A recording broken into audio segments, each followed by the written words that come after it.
নমস্কাৰ। এয়া আমি শিৱনাথ গগৈ পথৰ দীপাৰ ঘৰত উপস্থিত হৈছোঁ আমাৰ বিহুৰ বাবে প্ৰেক্টিছৰ ৰিহাৰ্চেলৰ বাবে 14 এপ্ৰিলত যি আমি বিহু অনুষ্ঠিত কৰিম তাৰ বাবে আমাক এয়া অনিল ছাৰে আমাক ফেশ্বনৰ আমি যি কেটৱাক কৰিম তাৰ বাবে আমাক প্ৰশিক্ষণ দিছে। আমি সকলোৱে মাতৃ আৰু যথেষ্ট আমাৰ মানে এয়া আইতা এগৰাকীও আছে। আমি কোনেও একো নাজানো এই বিষয়ে, কেনেকৈনো ৰেম্পত খোজকাঢ়ে, কেনেকৈনো কি কৰে, তাৰ বাবে আমি হেৰি কৰিছোঁ। নেক্সট দিনা আমি এয়া সংগীতা তালুকদাৰ ঘৰত আমি বিহুৰ বাবে ৰিহাৰ্চেল কৰি আছোঁ। এয়া হিয়া আৰু ধানিষ্কাই বিহু নাচিছে, তাতে আকৌ দীপাই নিজৰ পচন্দমতে খুব বিহু নাচিছে। আমি সকলোৱে তেওঁৰ নাচ উপভোগ কৰিছোঁ। হাঁহি ধেমালি ফূৰ্তিৰে এনেকেই যেন দিনবিলাক পাৰ হয় তাৰ বাবে সকলোৱে আশীৰ্বাদ কৰিব।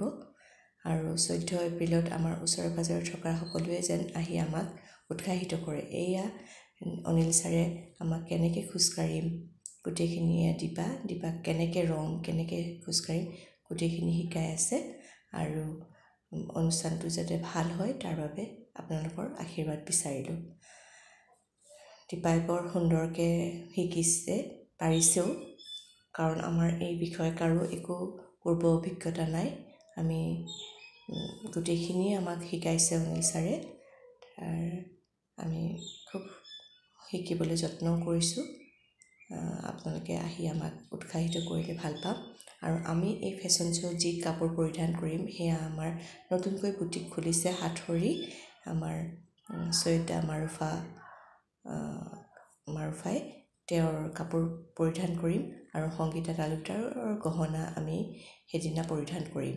গতিকে আপোনালোকে আমাৰ অনুষ্ঠানটো চাবলৈ আহিব বুলি আশা কৰিলোঁ।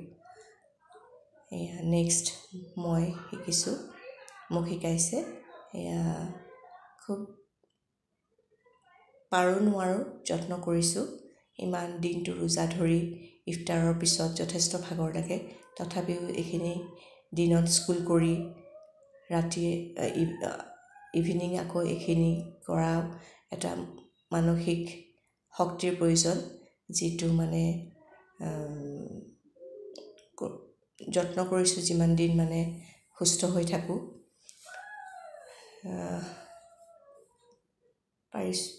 পাৰিম যেন লাগিছে আৰু সেইদিনালৈ।